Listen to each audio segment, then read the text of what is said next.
we find fun in the things that people consider it's a burden. And my family ain't a burden. Hey ladies and gentlemen, got another video for you today. This one is about Abba from Abba and Preach. You guys know him, usually reacts to a bunch of random stuff. And he went to the Fresh and Fit podcast and he had an interesting conversation with the ladies. And I used to talk to him back in the day when he had the Discord. And we talked about this. How there's very few dependable ladies these days. Everybody is working for themselves. And he has an interesting background. African, Ethiopian, he has seen stuff. And I'm like very Caribbean. So while we're totally different, our humbleness does come from a specific place, right? Like we know what loneliness is. We know how this gangster family structure is when you depend on each other. And while he can be quite an active person, he comes from a humble place from what he expects from a lady. Let's just say that. And that's what he was talking about in this podcast. And it was interesting. And he brought an interesting topic out that there was like, let's see how these ladies respond. And the way they responded, I was like, damn. Okay. You see what I'm saying? So when you're living in a foreign country, when they get married, they're not just marrying the person. Families are coming together. You have a whole social responsibility. It's not just me and you. It's a community thing. It's a too. community thing. Here, everything is about how I feel and what I want and my standards. Right. Guess what? Over there, Personal they don't talk gain. about standards. You know, we asked everyone here what they wanted out of a marriage, and people are talking about we want to grow together, we want to do this. You go to foreign countries, they don't talk about those concepts. They don't want to talk about that. Take care of the kids, take care of me, and make sure that you don't stain our family name, and then that's pretty much set. Yeah, very simple. Very simple. And we don't just divorce people. We work through stuff. We notice that certain people can make mistakes and we work it out. We keep it private, right? We handle our business. We don't share all the stuff, all our business, and have 10,000 people help us. I know what's better for you. No, you handle your stuff because you have a mission that you have to accomplish. Unless the person is super aggressive. But when I mean super aggressive, I mean like physical, right? That's the only time people like jump in like, yo, what's wrong with you? Divorce is not even a concept. These people settle. It's like their standards are very reasonable and they're very at a good place. And you know what? They end up married and they end up finding somebody that works for them. If you have a bad quality and somebody settles for you, it means that bad quality that you have, it can be annoying for him or it might bother him. But what you provide on the other side, it's so much better.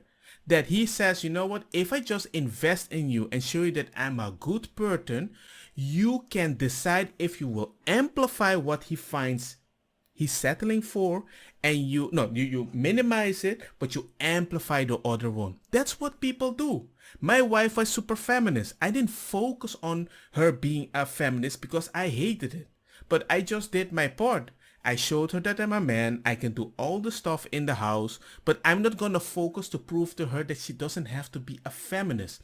I'm gonna show her with my action that, hey man, with me, you don't even have to bother to be a feminist. I wasn't a workaholic. I didn't see the benefit, right? I didn't want to do it, but she thought, you know what? He is a fun person. He brings joy to the family and he proves to me once in a while that he can work. And she just bet on me. With a few times that I work because I didn't want to jeopardize my studies, she was like, I think he can work, but he doesn't want to. And I needed to give her the feeling that she can trust me to wait for me to finish my study and then I would work. And I did. Once in a while, I worked while studying because she wanted somebody to work with a stable job. Her fear was her father didn't have a gangster job. He was like rich, poor, poor, super rich. And she hated it. She wanted a stable person. And she settled for the fact that I was a student that did not want to work, but I work once in a while so we can do stuff together.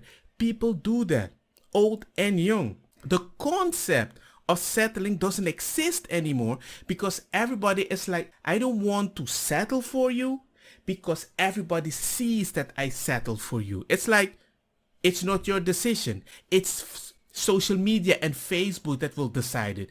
And that is so stupid. I think out here, people say they won't settle, but the things that they won't settle on aren't even important to making a marriage last. Well, like, what do you guys think? Like, I was interested in hearing what people were saying, like, what I bring to the table long term, but none of you really mentioned the things that really matter to making something work long term. Nobody mentioned responsibility. Nobody mentioned duty, right? Nobody mentioned just the idea of labor. See, but the things that I'm telling you, they don't talk about this stuff. It's all about, me, bada, boom, I want, but they don't realize. It's like they're fighting for something that has no meaning. And I thought, I want to be in a relationship that I'm at peace. It's not boring. When I was with my best friend chilling, I was at peace. When I'm with my wife, I want to be at peace. When I'm with my children, I want to be at peace. I don't want somebody to constantly push me to do something that I have to do to impress the people on the outside. I want to impress you and that's it. I want to impress my kids and that's it. And it just surprises me. Yeah. So I think people have these unrealistic expectations when it comes to long-term projects, right? And they think it's, going to be cool and we're going to love each other and there's going to be lots of emotions and spiritualness and all this other stuff. The truth is, it's a lot of work. Mm-hmm. Go ask people who've been together for a long time. They'll be like, yo, it's work. It's work. I'm plus 15 years, but I don't even count the years anymore because I decided that I'm going to be with this woman the rest of my life. We're like a well-oiled machine. I was talking last time with my wife. We're like, we are freaking Gucci. I says, Dushi, you are the best. If you want to have sex 24/7, look good on social media 24/7, work, earn a lot of money, it's 24/7. Look, man, you do you. I want to enjoy my time. I don't want to spend it to work to impress people that are never in my life. Are you freaking kidding me? The wedding day is wonderful. After that, every day you wake up, the kids are crying. You don't get to sleep for days. You guys got all these bills piling up. People got to take second jobs. She's going through fucking, after effects of pregnancies. There's all kinds of complications. It's a lot of labor. So when people come in and they say they're never going to settle, I already feel like when you're coming at this whole idea of marriage, especially on the things that you say you won't settle on, I'm like, they're not important to having a good and long, prosperous marriage. People talk about, I want to be in love with my husband, but people get divorced. You know what they never mention? Love. Because they still love each other. It had nothing to do with why they get divorced. Yeah. They get divorced for financial reasons. Right? They get divorced maybe sometimes because of infidelity. Because, you know what? I don't want to be with that person. But love is never the thing. So I just think it's interesting that the things you guys need aren't the reason that people get divorced and aren't the things that keep people staying together for a long time. That's awesome. No pun intended, Wow. but Abba is preaching. Hey. Yeah. A lot of you are young here. So for me, I don't even fault it. I think hopefully you guys learn this as you grow older. But you start to realize all these romantic notions and all this other stuff is really not that important. You guys got to understand what it means to, it's just not fun. You know what I'm saying? People, you describe them, they've been together for 34 years. They don't look at each other and go like, this is fun. They're like, I like being around you. Yeah. Well, that is true. That is true. There was a time that I was talking to my wife. I says, hey man, how can we be so miserable, but we're still enjoying it so much? Why? Why do we do this unconditionally that is so tiring, but we're still happy with each other and we don't jump at each other's throat? We realize that if we want to have something long lasting, we had to remove all this children stuff that we learned from Disney, all the social media and all the stuff, and we just focus on our kids and ourselves, improving ourselves, spending time with each other, find things to make each other laugh. Like the bad, supposedly bad things that people hate, for us is fun. When my son walks by and throws a toy on the floor and my wife steps on it and says a bad word because normally she never says one, I laugh. We laugh at the stupid stuff. We find fun in the things that people consider it's a burden. And my family ain't a burden. I've met people who have been together for 50 years and still hold hands and they're super cute. I was a nurse and I had patients that were 80 years old. And I'm like, how have you been together for 50 years? Like, what's the secret? You want to know why? Why? Because the women were different back then. Yep. Way different. I'm going to keep They it a put stack up with with you. shit. A lot of women want to get married, Yeah. but they don't want to be wives. Yes. Remember, and an example of that, who initiates the divorces? Who breaks up the families? It's the woman, man. Like the statistical data is there. Like men will always try to make a marriage work, but it's the women that leave. Yeah, after he went and fucked 1,000 other women. I'm not denying that there are quite some dumb men out there. Some of them are so stupid, the more humble the woman, the more gangster they thought they can do stuff. It happens. But if you meet a guy, I don't think it's proper to almost act like a guy. And I'm not saying that you can't have your opinion, but you can't be combative. No guy wants to be in a relationship to grow up fighting somebody that they sleep it with almost every night, you know? But we don't look forward to it. We don't sleep pondering, oh my God, he might say that. If a guy has that feeling with a lady, no. So the woman back in the day were so much more humble, and men did take advantage of that. But if you ask certain men how it lasted and you're surprised like, well, yeah, how did you do it? It's these humble women. You had to be humble back in the day to make it work. And if it didn't work, at the right moment you click and became a gangster woman and put your man on their place. I've seen it happen. Some of these skinny grandma just look at her husband in the way like, oh flip, no man, she's angry, man. I can't do it. You need to earn your respect. You have to be consistent as a woman, humble or not. There was a certain strategy. It wasn't ladies that were always in your face, disrespectful on the outside, even if the men were sometimes, and vice versa.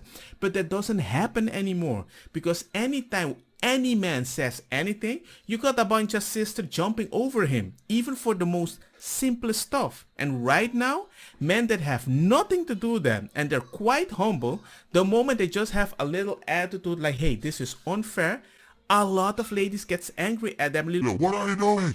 It was so demoralizing as a kid, and it was also demoralizing as an adult. It is only in my 25, almost 30, I realized, yo, I'm not gonna be around ladies, friends, that just tolerate me, or family. Are you freaking kidding me? Women were willing to put up with a lot. They were. Right now, women Yeah. are not. They're not. My grandparents have been married since they were 17. Yeah. My grandpa had a whole other kid with another woman, and she still stood by him. Why? Because she was willing to put up with it. Nowadays, women are not willing to put up with anything. Let me ask you, was it a good environment for your parents for the most part? For my grandparents? No, for your parents to live underneath your grandparents.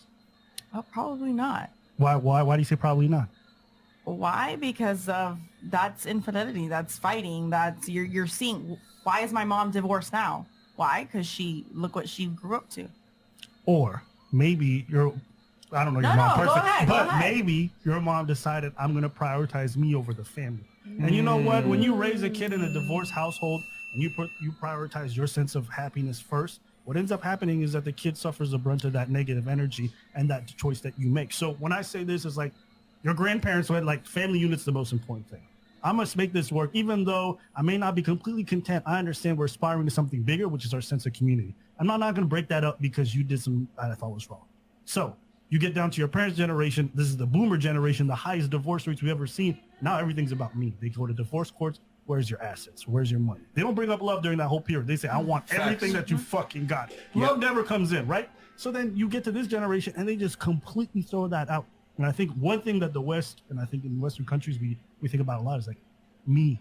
It's always about me. And not recognizing when you marry, it's about a community.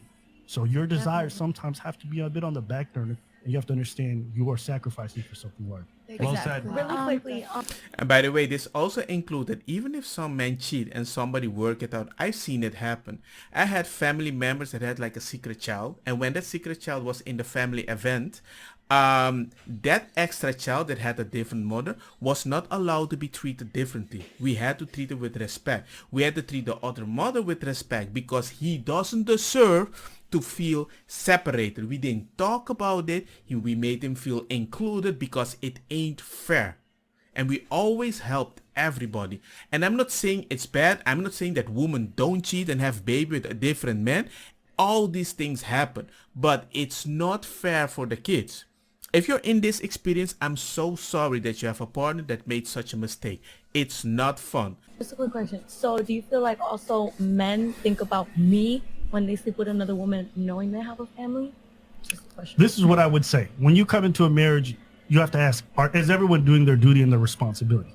Is he bringing home the bread? Is he taking care of the bills? Do you guys all have a roof over your head? Does he handle almost all the large responsibilities? If he does, he's done his part.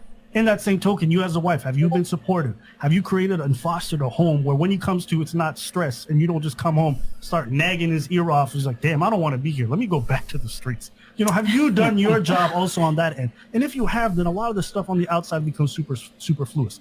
And I would say, you guys talk about this, you like infidelity, the worst. You go to a lot of those other countries, that's baked in. That's normal. They already know what time it is. Yeah. So we talk about it here like, wow. But over there, it's just like, Normal. he takes care of everything, so I'm good. And this is a very good point. It's not saying that people don't cheat, but I do notice that there are certain people that have better family structures, and if they have a good family structure, right?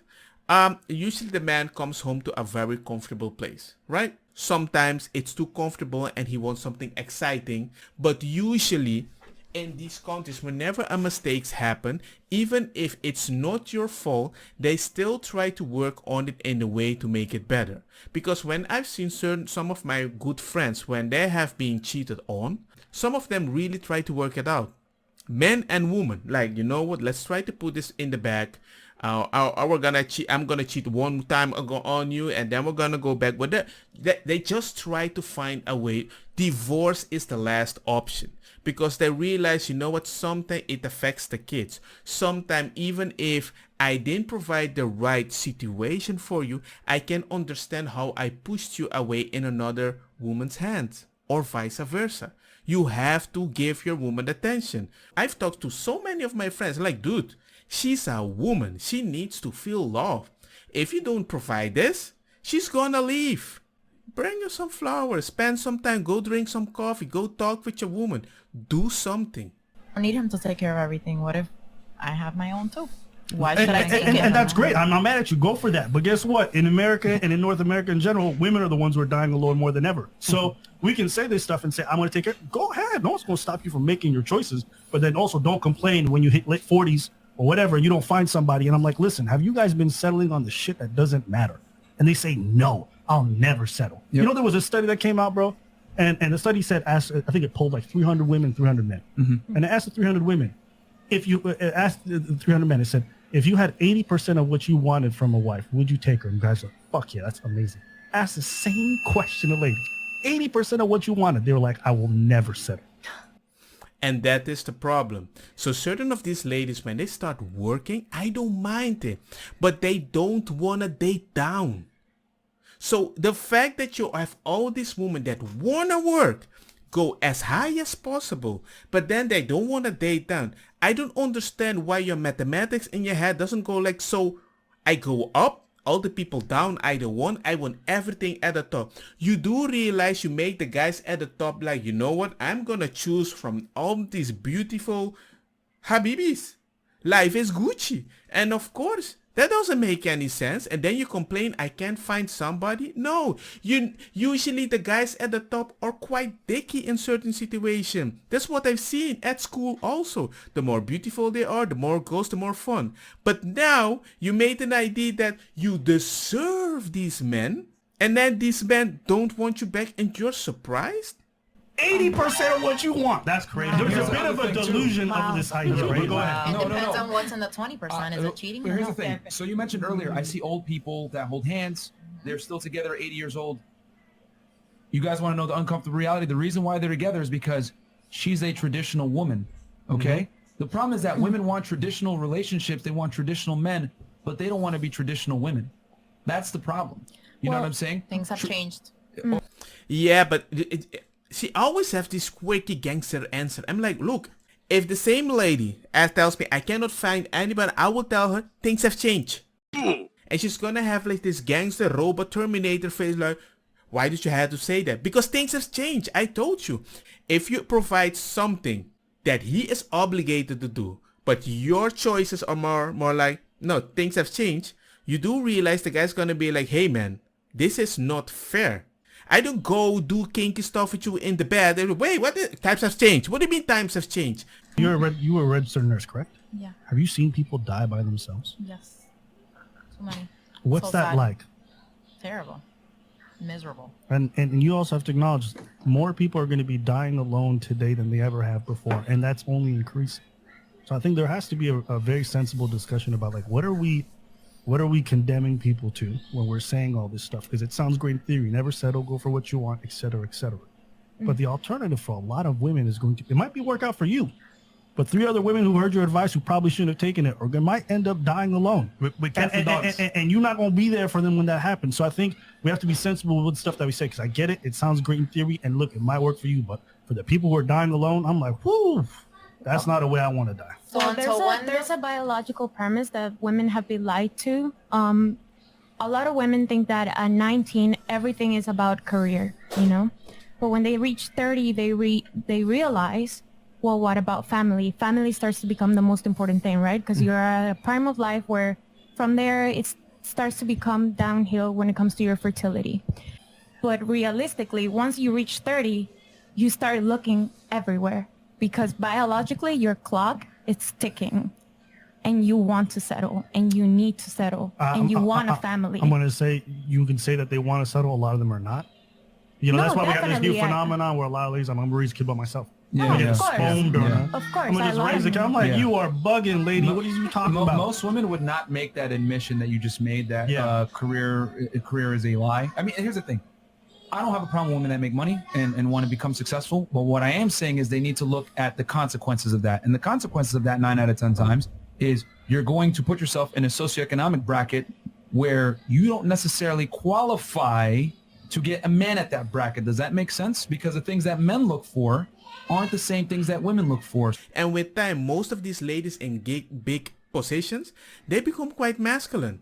And I'm not saying it's wrong. If you like it, Gucci. But usually the way he says it, when you try to date, not a lot of guys want that. I just think they just want somebody better than them.